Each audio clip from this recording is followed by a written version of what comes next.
Well, hi, everyone. We're here at the Church of God Bible Institute, and we're looking at week one of the class on preaching. And I like to do some of these videos for you. I think that they might be just a little bit helpful in explaining primarily the notes that I've provided for you.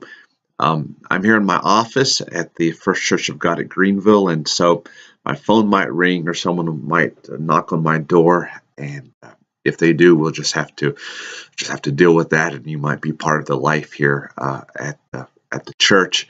Also, I hope that you'll forgive me. I don't use this venue very much, and I know that I've got to look straight into the camera, but you'll catch me looking down and maybe around, and I hope that you'll forgive uh, some of those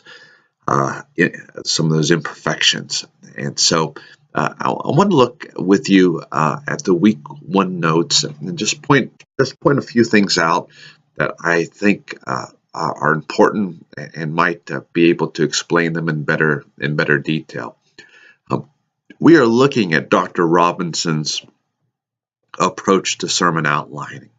Uh, and the reason I use Dr. Robinson is because I studied under Dr. Robinson and spent a fair amount of time with him and earned a degree under him in preaching. And so I'm very familiar with his approach to taking a sermon from passage to pulpit. And to me, I think outlining is absolutely essential to good preaching. I don't think you can probably be a very good preacher if you're not a very good outliner. And so then the question is what do you need to do to be a good outliner? And essentially, all approaches to preaching, and particularly Dr. Robinson's approach, is that you need to begin an outline with a central ideal, a big ideal, a thesis if you're writing a paper, but you need to be able to take that passage and to boil it down into one sentence. Now, it's important to do that for two or three different reasons. One of the reasons that you would want to do that is because it's going to make the rest of outlining a whole lot easier. I mean, sometimes a passage is hard enough to get into a preaching format. Even if you go in there and you try to get an A, B, C, and D, but it is that much harder if you don't have a central ideal or a thesis to really work under. So it's going to make, and you'll see in week 2 and 3 how much easier just starting with a central ideal will make outlining. But it will also keep you from preaching a series of short sermons instead of one complete full sermon. And that's a major problem when you hear bad preaching. Bad preaching tends to happen. There's three or four major reasons that a sermon doesn't turn out so well. But one of those reasons is because the points weren't all that connected. The preacher talked about faith for a while, then he talked about sin for a while, and then he talked about the need for holiness for a while, and then he just sort of concluded. And by the time he got to his conclusion, it really didn't have any connection to his introduction, if there was an introduction.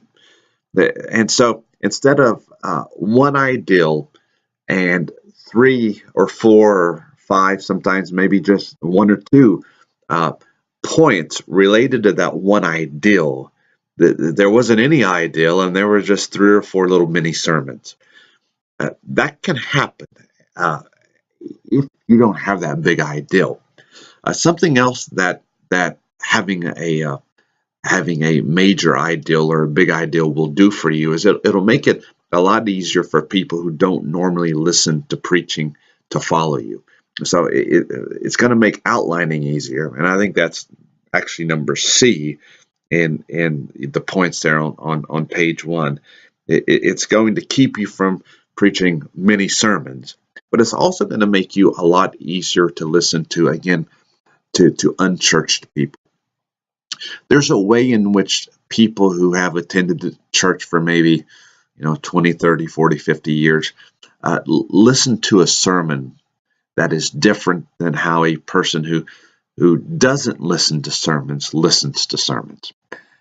And that's important if you want to reach people who are not Christians. Yeah. People who go to church or have gone to church for most of their lives, when they listen to a sermon, they oftentimes compartmentalize that sermon. And so, in other words, if you talk to Sister Alice and you say, "Was it a good sermon this morning? Did you get something out of it?" She says, "Oh, it was a wonderful sermon. It was a fantastic sermon." And you say, "Well, Sister Alice, what made it a good sermon?" She might say, "Well, boy, he read my favorite text. I've seen that passage 3 or 4 times. I've got that passage on my refrigerator. And then he told this great story. And I think I'll remember that story the rest of my days." And then he talked about tattoos, and my grandkid was there, and she's got a tattoo, and I was so glad that he talked about the tattoo. And then he talked about smoking, and my he's a smoker, and I'm so glad he said something about smoking. And then we had an altar call, and Brother Jim went up to pray, and it was just a wonderful sermon. Now, oftentimes that's the way people who go to church listen to a sermon, and they compartmentalize. And if you told a good story, and if you hit on some of their pet peeves, and if maybe you used a passage that really has meant something to them, that's a great sermon. But if you don't listen to sermons, you're more attentive to the flow. You are aware that the introduction had no relation to the conclusion. You're more sensitive to knowing that, or to feeling that point one, again, was not connected to point two. There wasn't any flow there. You're aware that the preaching really did seem like rambling and hitting on a series of personal pet peeves. Now, again, if you go to church for 50 years, that may have been a great sermon to you because you would listen to the sermon differently. But for people who don't listen to preaching, they are aware when the sermon is out of sync, when the points don't connect, when the sermon is coming at them like buckshot instead of a rifle shot. And because of that, it can be hard for them to listen to that sermon. And again, if you've been in church for a long time, you don't maybe even fully understand why the preaching didn't really do anything for them, didn't really meet a need. And so, as a preacher, however, we need to be aware of how unchurched people listen, particularly if we want to build churches that are winning unchurched people. So, Big Ideal helps. It's going to help you with your outlining. It's also going to keep you from preaching many sermons and preaching like buckshot instead of a rifle or an arrow shot. And in doing that, it's also going to help you to communicate with individuals who, in particular, are not used to listening to sermons, and so they are aware of the flow of a sermon. So I learn through example. So let me just take these first 3 passages that are in your notes and just explain this process and how it works, because you need a big ideal, and a big ideal is going to do 2 things. It's going to answer 2 questions. It's going to answer the question, What is this text talking about? That could be one word. It could be just 2 or 3 words. What is the text talking about? It might be God's love. It might be salvation. It might be God's power. It might be salvation. Again, sanctification, second coming of Christ. What is it talking about? And then secondly, what is it saying about what it's talking about? In other words, it's talking about sin. But what is it saying about sin? It's talking about God's love, but what is it saying about God's love? And that will form the big ideal of the sermon. Now, the first question is oftentimes really easy to answer. I mean, you read the text and you say, well, what is it talking about? And you may answer that pretty quickly. I think I know what it's talking about. But the answer to the second question can take some time. And we're going to move quickly here because I've already put in some time. But it can take, I mean, I'll put it this way. If you spend 10 hours preparing a sermon from start to finish, you might spend 2 hours just answering that second question. That's really where a lot of meditation happens because it often isn't obvious what it's saying about what it's talking about. And so, but again, it's important, I think, to really put in that time if you want sermon to fly like a rifle or to shoot like a rifle, to fly like an arrow. And so let's look at some of these passages. Let me take John chapter 3, verse 14 through 16. And again, this passage will no doubt be very familiar to you. Jesus is talking to Nicodemus, and so let's assume we're going to preach this text, and we're going to begin with a big ideal. In verse 14, Jesus says, "And as Moses lifted up the serpent in the wilderness, even so must the Son of Man be lifted up, that whoever believes in him should not perish but have eternal life. For God so loved the world that he gave his only begotten Son, that whoever believes in him should not perish but have eternal life." Okay. First question. What is the text talking about? And it seems to me that it's talking about God's love. And I think it's that simple. It's for God so loved the world that he gave his only begotten Son. It's talking about God's love. And I think it's just that simple. But then the question is, well, what is the text saying about what it's talking about? What's the point that it's making about God's love? And it seems to me, again, this takes some thought. I'm saying it, but there's a time frame between question 1 and question 2. But it seems to me that what it's saying about what it's talking about is that God's love is demonstrated in the sending of Jesus. Because again, God so loved the world. Well, again, how do we know God loved the world? Well, because he gave his only begotten Son. That's how you know God loved the world. There's other evidences, but here the big one is he sent his only begotten Son, who was raised up on Calvary, like Moses lifted up the serpent in the wilderness, and whoever would look on the serpent would be saved. So Jesus Christ is going to be raised up between heaven and earth on Calvary, and whoever puts faith in the Son will be saved. But the Father has sent the Son as salvation, but even greater than that, as the demonstration of his love.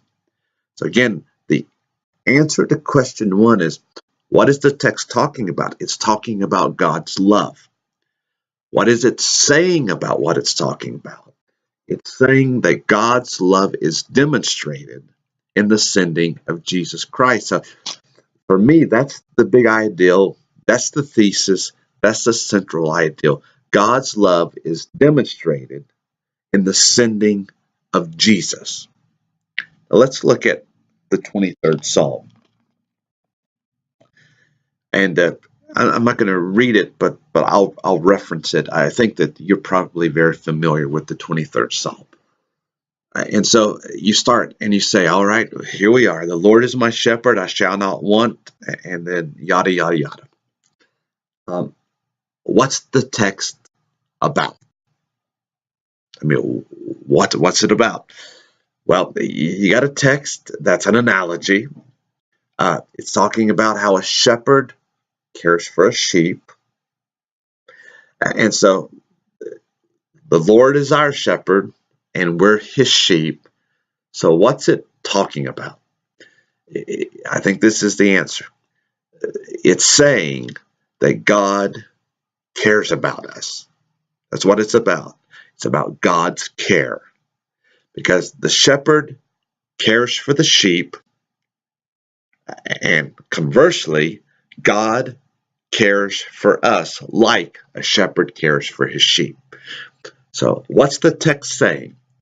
It's saying, or what's the text about?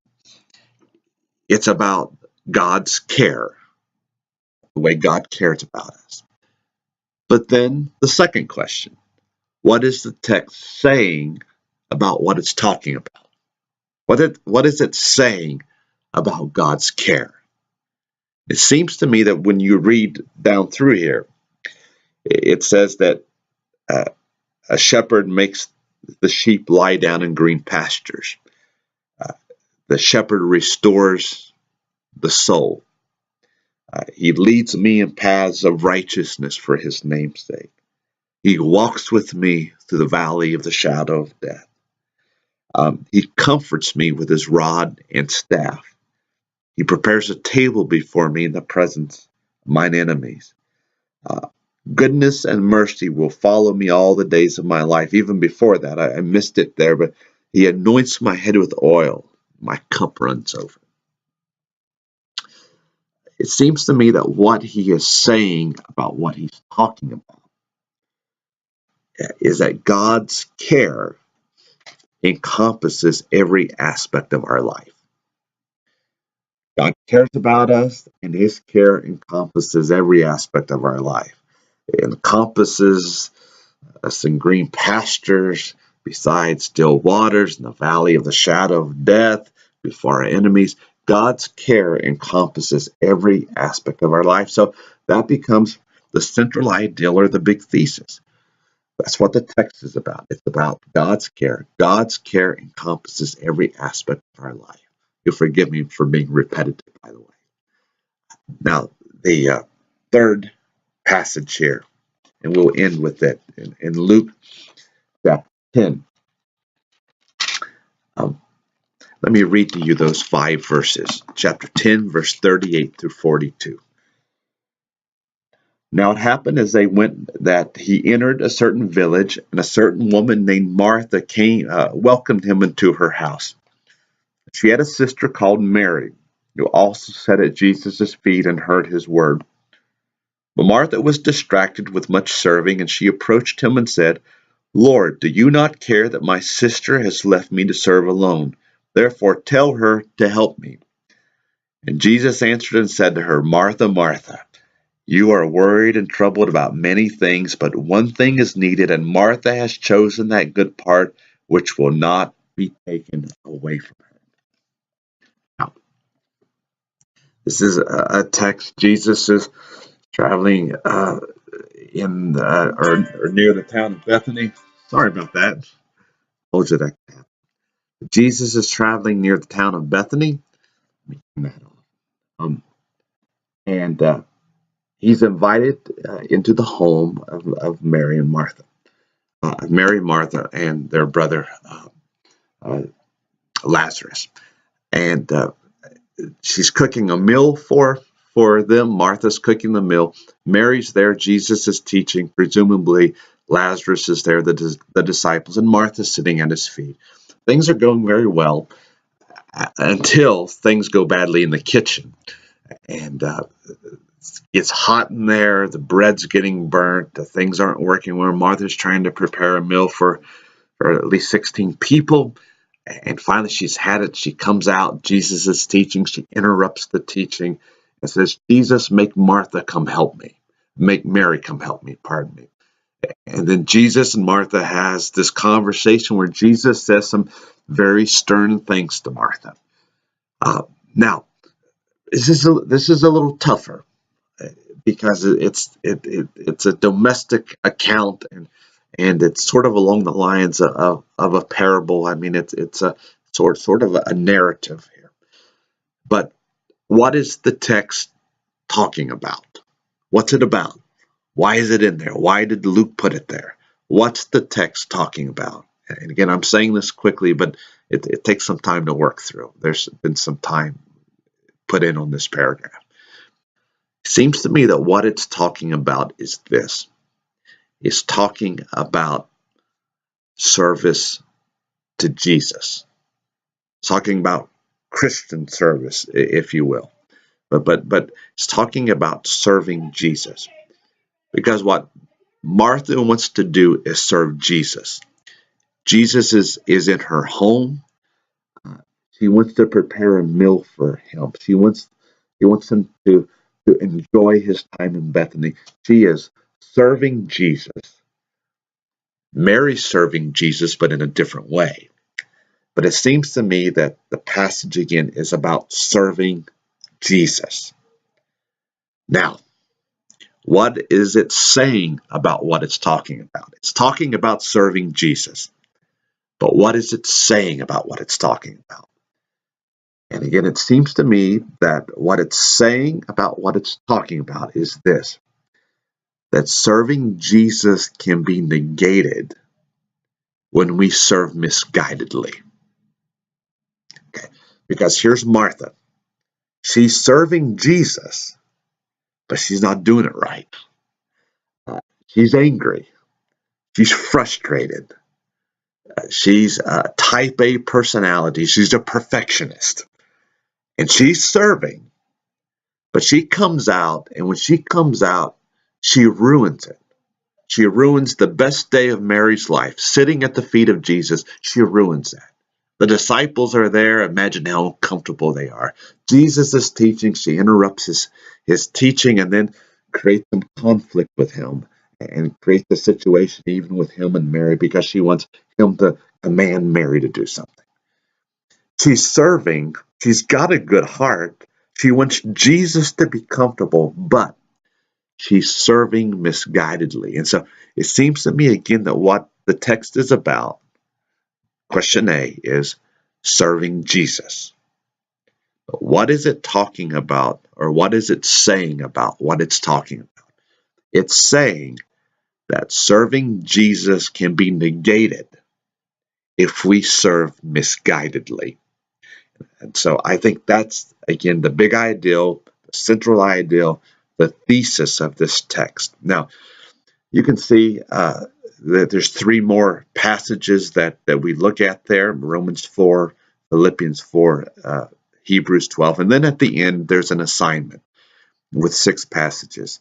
Take a look at those passages and work on them. You may not have time to give 2 hours each to those passages. I don't want to burden you, but begin by using the format that I've used, answering the 2 questions.